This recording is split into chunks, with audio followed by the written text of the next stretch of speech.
Welcome back, deep divers. Ready for another plunge into the murky depths of history and myth? Always.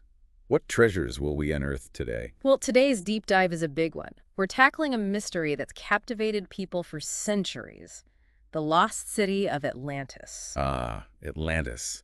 The ultimate what if of history. A legendary civilization swallowed by the sea. It's a story that's fired up imaginations for millennia. You probably know the basics: advanced civilization, gone in a flash. But what if I told you there might be a real-world connection? Ooh, now you've got my attention. A real-world connection. Do tell. What if, instead of some hidden island in the Atlantic, Atlantis was inspired by a place we can actually visit today? Okay, I'm intrigued. Lead the way. All right, let's dive in. Our sources for this deep dive are excerpts from a 2020 research paper, Atlantis and the Minoans, by Oliver D. Smith.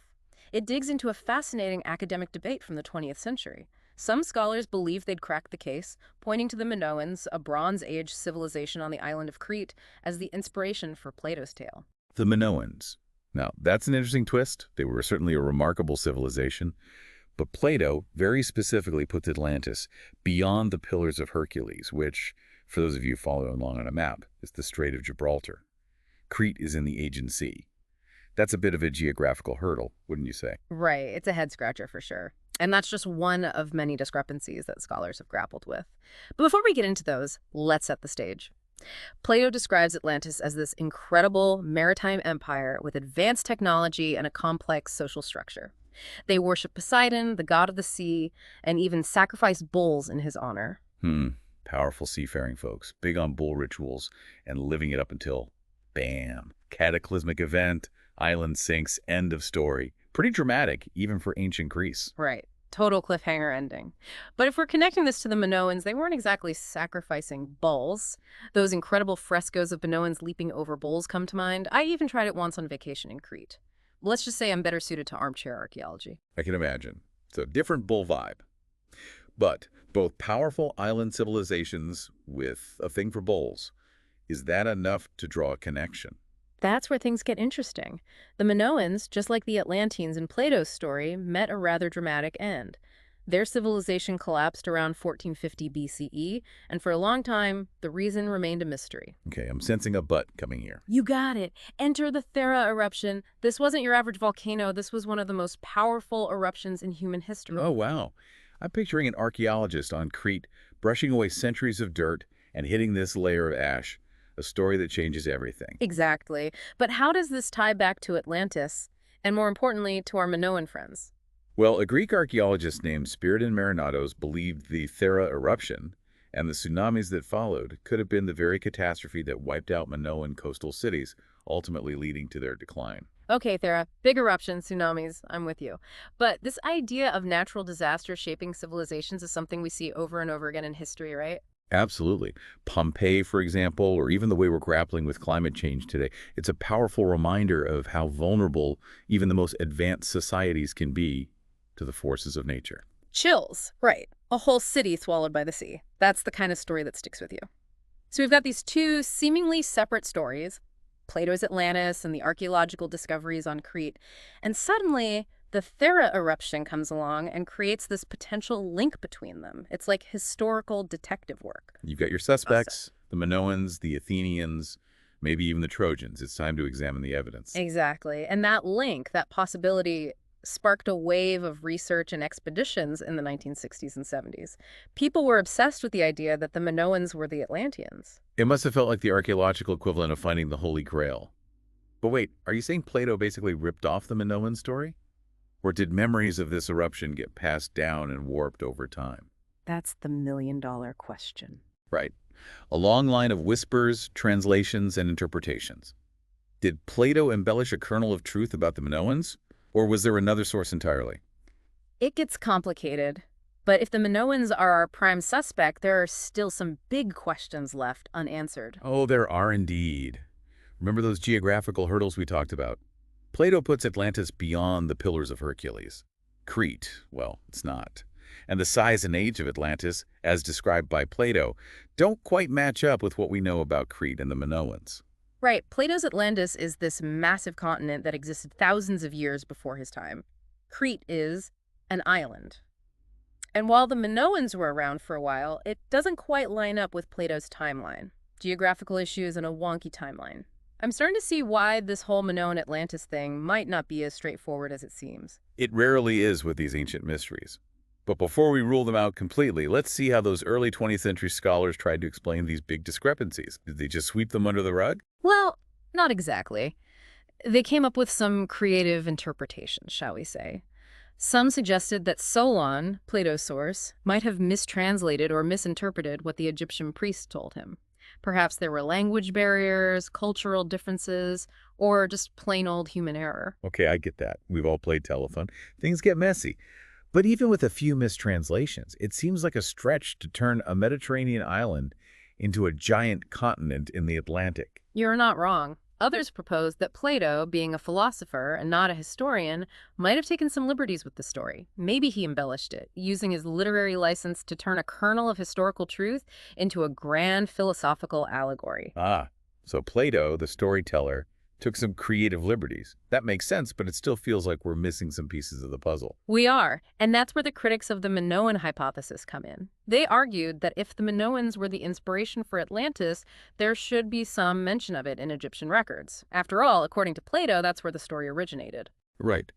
But the Egyptians were meticulous record keepers, and there's not a single shred of evidence to suggest they ever knew of a place called Atlantis. That is odd. You'd think if Atlantis was this powerful empire interacting with Egypt, there'd be at least a doodle on a tomb somewhere. Plus, didn't we just say the timeline is a bit off? The Thera eruption seems to have happened before the final collapse of the Minoan palaces on Crete. You're sharp. So if the eruption was the big Atlantis cataclysm, how did Minoan civilization keep going for another 100 years or so? Right. Those chronological inconsistencies were a major blow to the Minoan hypothesis. And that's not all. Some scholars even pointed out that Plato might have drawn inspiration from events closer to home, like the destruction of Hillik, a Greek city wiped out by an earthquake and tsunami in 373 BCE. Whoa, another city swallowed by the sea, right there in Greece. That had to have made an impact on Plato. It did. And it's a reminder that Plato was writing in a time when myths and legends were still a very real part of the cultural landscape. It's not surprising that he might have woven these kinds of stories into his work, even if he wasn't presenting them as literal historical accounts. So we've got some geographical issues, a timeline that doesn't quite line up, no mention in Egyptian records, and another sunken city closer to home. It's starting to sound like the Minoans might not be our Atlantis after all. But before we close the case on them completely, let's take a closer look at those intriguing parallels, the bull rituals, the maritime empires, the sudden collapse. Are those just random coincidences, or is there something deeper going on? That's what we'll unpack next. We'll put on our historian hats and do some comparing and contrasting. Let's see if those similarities hold up under closer scrutiny. All right, let's dig into those parallels, shall we? Starting with the bull rituals. Plato describes the Atlanteans sacrificing bulls to Poseidon. Right. Big, dramatic sacrifices to appease the god of the sea. Makes sense for a seafaring civilization, I guess. But the Minoans, they weren't exactly going for that whole sacrifice vibe. It was more about athleticism and grace, right? Exactly. Those bull-leaping frescoes are truly iconic. Young men and women vaulting over charging bulls talk about an adrenaline rush. Yeah, I mean, who needs roller coasters when you've got angry bulls to contend with? But it does suggest a very different relationship with bulls, maybe one of reverence, respect, even integration into their rituals rather than just sacrificing them. That's a good point. So two cultures, both with bull rituals, but totally different approaches. Could this just be a case of, like, great minds think alike? Or maybe great cultures develop similar rituals. I mean, bull symbolism pops up all over the ancient world. It's not unique to Atlantis or the Minoans. You're right. It's tempting to see a direct connection, but maybe it's more like those parallel evolution things you see in nature. Similar ideas emerging independently, like imagine two chefs on opposite sides of the world coming up with the same dish. Coincidence. Or something deeper. Ah, I like that analogy. It makes you wonder. And speaking of things that make you wonder, let's talk about seafaring. Both the Atlanteans and the Minoans were known for their maritime prowess, their extensive trade networks. Did they ever, perhaps, cross paths? Was there some ancient underwater trade route connecting Crete to this mythical Atlantis? Oh, now that would be a discovery for the ages. Right.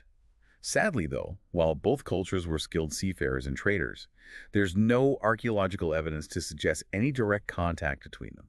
And remember, the Minoan civilization flourished centuries before Plato even put quill to papyrus. Okay, so much for the shared maritime empire theory, but they both did experience these dramatic, almost mythical collapses. Could there be a link there?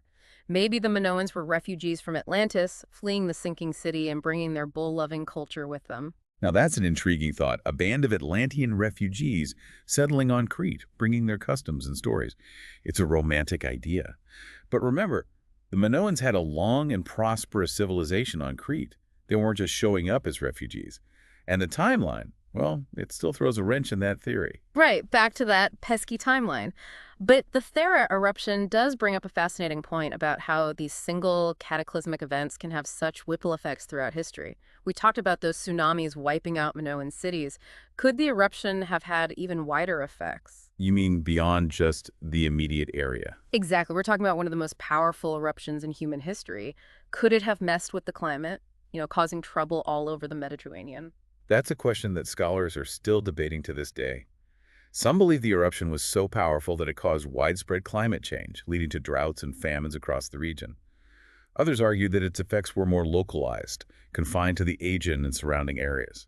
Okay, so the jury's still out on the Thera eruption's full impact. But it does make you wonder, what if other civilizations at the time were also struggling because of this massive environmental event? Could that be a piece of the Atlantis puzzle?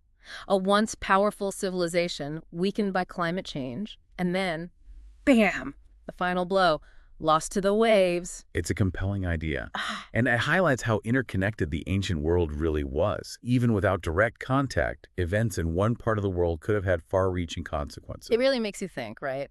About the butterfly effect and all that. But if we're stepping away from the Minoans as our prime suspect for Atlantis, where does that leave us? Are we any closer to understanding what sparked Plato's imagination? Well, some scholars believe that Plato might have been drawing on historical events closer to home, things that would have resonated with his Athenian audience. Oh, I like where this is going. Athenian gossip. Spill the tea. Well, one theory points to the Athenian attack on Syracuse in 415 BCE. It was a disastrous military campaign that ended in defeat for the Athenians, a major turning point in their history. Ugh, a powerful empire overreaching, biting off more than it can chew, facing a humiliating defeat. I can see how that might fit with Plato's themes of hubris and the dangers of unchecked ambition. It's almost as if he was trying to warn Athens, hey, don't get too big for your britches or you'll end up like Atlantis. Yeah. A cautionary tale, a reminder that even the mightiest empires can fall. I'm starting to see a pattern here. So, Athenian defeat at Syracuse, check. Any other historical dramas that might have inspired Plato? Another theory suggests that Plato might have drawn on a tale that would have been deeply ingrained in Greek culture. The Trojan War. Ah, yes. The face that launched 1,000 ships. Helen of Troy. Betrayal, love, war, a city in flames. Talk about dramatic. Precisely. The Trojan War had all the elements of a truly epic story. And it's possible that Plato saw parallels between the fall of Troy and the fate of Atlantis. Both were powerful cities brought down by a combination of internal weaknesses and external forces. So maybe it wasn't just the Minoans or the Athenians. Maybe Plato was blending together bits and pieces of different historical events and legends, creating a kind of composite image of a lost civilization that served his philosophical purposes. Like he was sampling different historical tracks and creating a whole new sound. Exactly. Remember, Plato was a master storyteller. He knew how to weave together fact and fiction, history and myth, to create compelling narratives that would engage his audience and make them think. So searching for a single definitive source for Atlantis might be a fool's errand. It's more like Plato was creating a historical collage, using bits and pieces from different sources to craft a bigger, more symbolic picture. But if Atlantis wasn't a real place, why go to all the trouble of describing it in such detail? He lays out the city's geography, its social structure, its military might. It's incredibly vivid and specific. I know, it's so richly imagined. It's not just a vague idea, it's like a fully realized world. It makes you wonder, why go through all that effort if it's just a made-up story? Well, that's what makes Plato such a brilliant writer, isn't it? He understood the power of detail, of using vivid imagery, evocative language, to create a world that feels real, even if it's entirely fictional. So you're saying he was like a master world builder, like Tolkien with his Middle-earth, or even like George R.R. Martin? In a way, yes. But Plato's world building wasn't just about escapism. There was a deeper purpose. Yeah. He was using Atlantis as a tool, to explore philosophical ideas. It's like he built this incredible set, this amazing stage for a play. And the play is about, well, it's about the nature of society, government, the human condition. So he was being sneaky. Instead of directly criticizing Athens, he creates this fictional society, Atlantis, and uses it to hold up a mirror to real-world power dynamics. Precisely. He could explore themes of power, corruption, the dangers of unchecked ambition, without having to directly point fingers at any real-world examples. He could create this idealized, or in this case, unidealized society, and then use it as a foil to examine the strengths and weaknesses of existing political systems. So it's like he's saying, don't just take my word for it. Look what happened to Atlantis.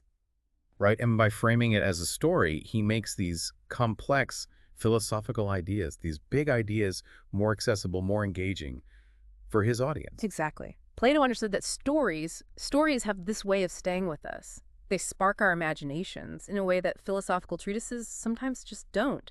And by weaving his ideas into a compelling narrative, well, he ensured that those ideas would resonate with his readers on a much deeper level. I'm starting to see the genius of Plato here. He's using storytelling as a tool for social commentary. It's like, hey, gather around the campfire, everybody. I'll tell you a tale about a lost city. Right. And, oh, by the way, it might just teach you a thing or two about how to live a good life and how to build a just society. And that approach, using stories to explore complex ideas, well, it's resonated throughout history. Think of Aesop's fables, Shakespeare's plays, even modern-day parables. They all use narrative to engage us emotionally, intellectually. So next time someone tries to tell me that Atlantis is just a fairy tale, I can be like, no, it's a philosophical thought experiment wrapped in a captivating story. Exactly.